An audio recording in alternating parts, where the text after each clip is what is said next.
Welcome back, traders. In this video, we're going to be looking at which pairs to trade.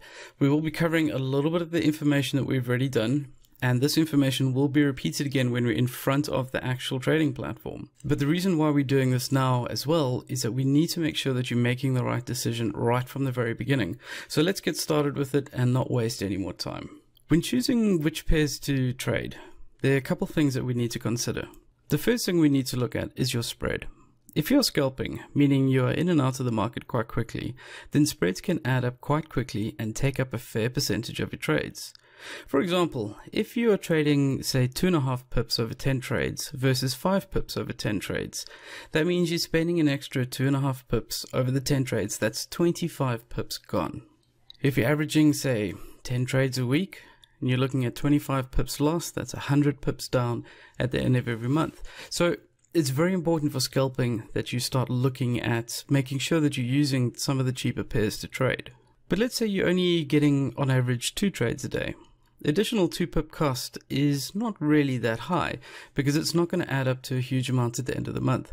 So if you're trading more of the long-term strategies, then you'll find the slightly more expensive currency pairs are fine to trade. But if you're planning on being a very aggressive trader, opening and closing lots of trades every day, then you need to make sure that you're focusing on the less expensive pairs to trade. Also, the cheaper pairs are the more traded pairs. For example, the euro dollar. We looked at examples of how much the euro and the US dollar is traded in the international markets, and we can see that it is an extremely popular currency pair. We can also keep in mind that sometimes we need to choose a session. This doesn't apply so much to the very popular pairs like the euro dollar and the pound dollar because they're traded pretty much all the time. But if you start looking at, say, the Australian dollar or the Japanese yen, while they are very big market movers, they are typically traded more during the Eastern times. So if you are up very late at night, you need to look at what markets are open and available to you. And that's when you might want to start looking at the Australian dollar, the Japanese yen, and that sort of thing. I personally love trading the Australian to the US dollar. I find it's an easier pair to understand. We will have a look at that in the actual charts and you'll see how it is. And it's great for the sort of medium to longer term strategies. Scalping, not always so much, but you know, there are good times to trade that. The more exotic pairs can be very expensive. Remember, things like the euro dollar is typically about 2.5 pips to place a trade. That's your average spread that you're going to be paying. Exotic pairs can be 50 pips or even higher. So for scalping, the more exotic pairs are really right out. For the long-term strategies, possibly, just remember that you need to make up those 50 pips before you actually start seeing profit on your trade. Now remember, money is made in the market by a simultaneous buy and sell of the two currencies. For example, the euro versus the US dollar.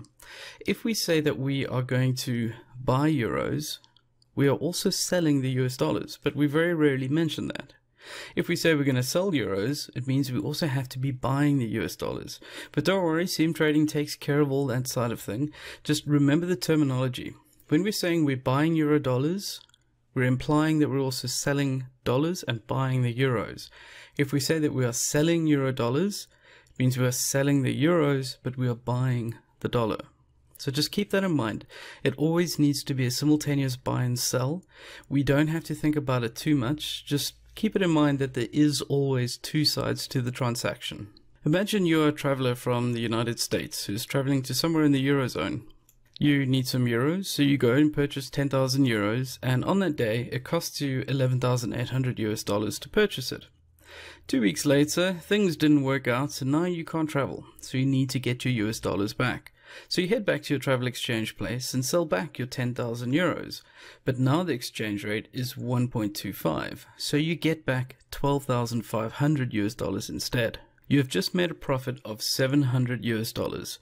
This is, in essence, Forex trading. As retail traders, this is effectively what we're doing, just far more often and with other benefits like using leverage. Welcome back, traders. This lecture is just to get you more comfortable with some of the terms that we're going to be using in this Forex trading course. We're going to run through things quickly, some of the problems that a lot of new traders have when using terms like long and short. Firstly, let's have a look at how we're going to read the quote. You'll see that every Forex quote will have two currencies in it. In this case, we're looking once again at the euro US dollar. This means that we are trading the euro versus the US dollar. We always refer to the currency pair on the left as being the base currency and the currency on the right as being the quote currency. This means, in the example in front of you now, if we have a euro-US dollar exchange rate is equal to 1.2250, it means for every 1 euro, you can get 1.2250 US dollars. In this example, if you think that the euro will strengthen, then you will buy euros. If you think the euro will weaken, then you will sell euros. Remember, US dollar is sitting on the right, so if the US dollar will strengthen, then you want to sell. Because a stronger dollar means that the euro will weaken in relation to the US dollar. Now, this is something that catches a lot of people by surprise. It's a fairly simple thing to understand, but it's not always explained properly. So let me get to that right now. First of all, when you hear the terms long and short, it has nothing to do with time. When we hear the term going long, it means that we are buying the currency pair. We're expecting a bullish market, or we're expecting the chart to head up.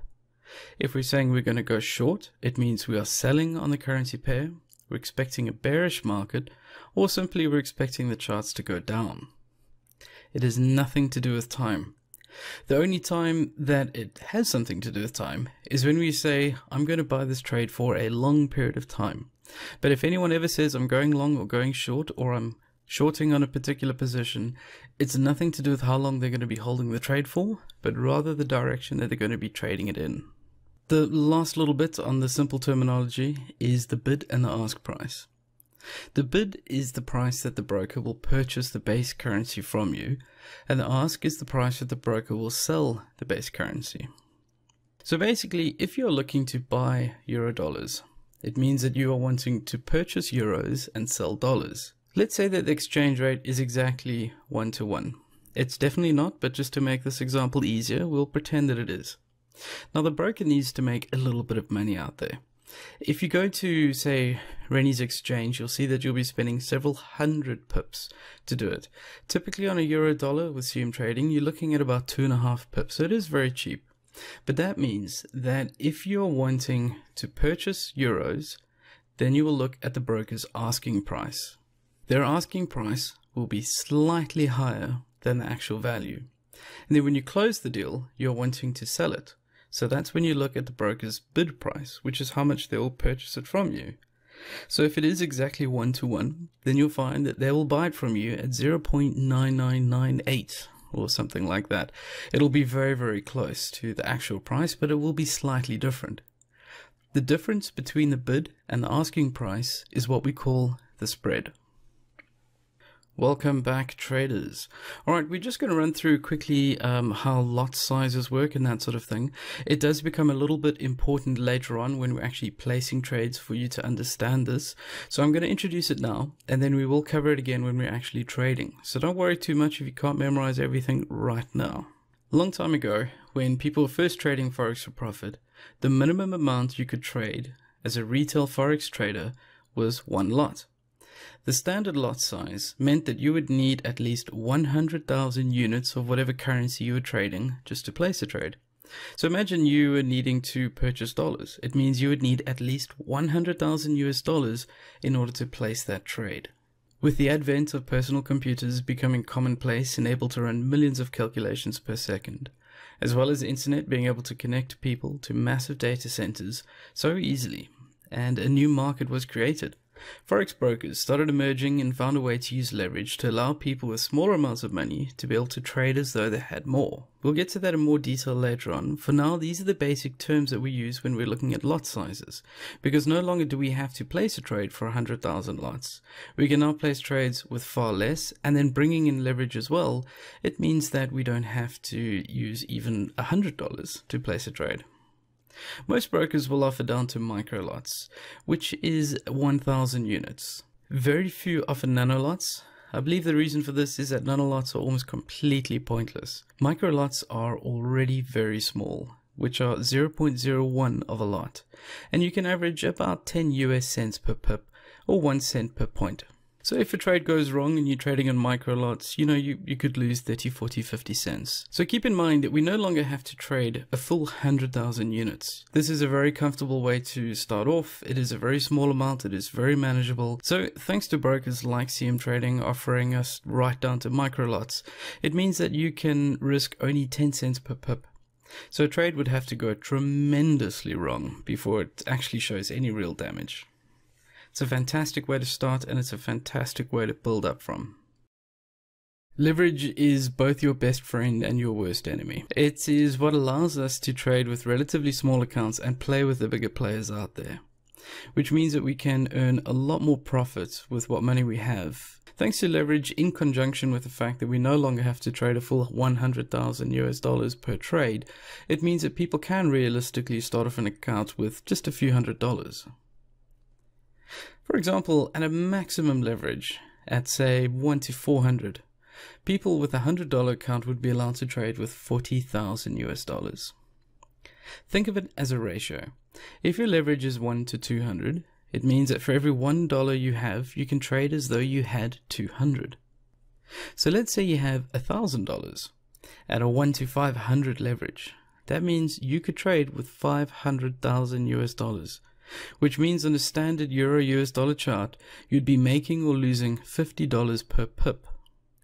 Now this sounds amazing, and it is, because it means that you could show immense amounts of profit.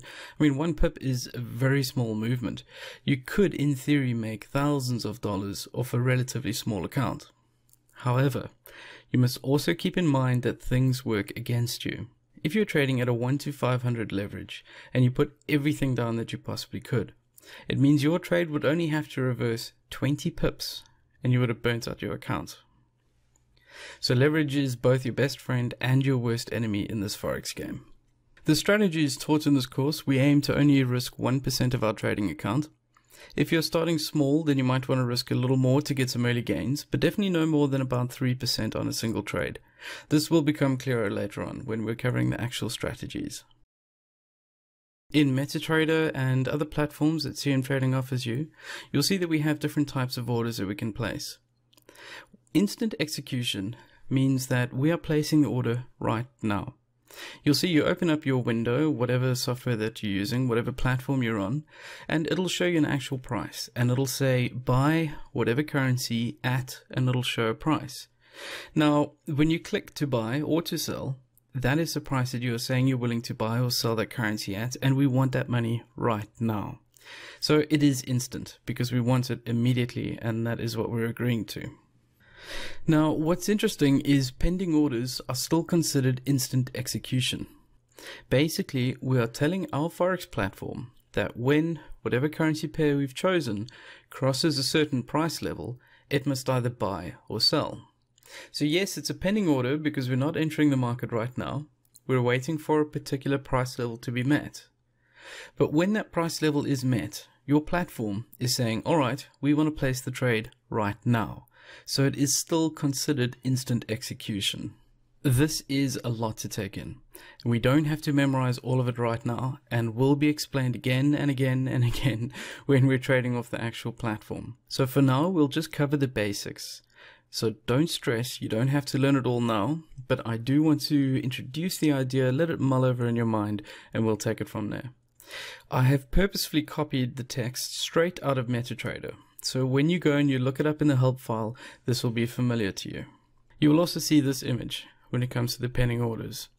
Now there are the 4 different pending orders that we have. We have the buy stop, buy limit, sell limit, and sell stop. You'll see here that on these charts we have a green section and we have a gray section. The green section is current time. This is what we can see on the charts, and the gray is what we're expecting the charts to do in the future. So in the event of a buy stop, we are saying that the market is currently lower than a particular price, but if it crosses this price level, we expect it to keep going. So what happens is we set this pending order, this buy stop, at this price level. The market comes and it goes down, and if it were to continue going down and never reach this price level up here, then your trade will never actually enter, so you don't make any loss. It's only when the markets go up and hit this price level, then your platform will automatically enter you into the trade. In the case of a sell limit, we have the same thing, where green is the information that we currently have, and the gray bars is what we're expecting to happen in the future. This is in a situation where you believe that the markets will come up to a certain price and will turn around at that price. So the market is currently lower than our target price, and we're expecting it to go up here and then come down. So we'll use a sell limit. A buy limit is the same as a sell limit, just in the opposite direction. We are saying that the market's current price is higher. When it comes down to this price level, we're expecting it to reverse and then start moving up. So we want our platform to wait until this price level is met, then enter a buy, and we'll trade it up for profit. Sell stop is the same as a buy stop, just in the opposite direction. We're saying that the market is currently higher than the price it's going to hit, and if it hits this price, we're expecting it to continue going down. So we'll set a sell stop. So we're sitting up here, nothing triggers, we have this gray section. As it comes down and it hits our price level, our platform will automatically enter the trade in a sell, and then we trade it down for some profit. I hope that is a little bit clearer for you guys. We will cover it again when we're looking at the actual charts, but let this kind of sink in and understand what pending orders are.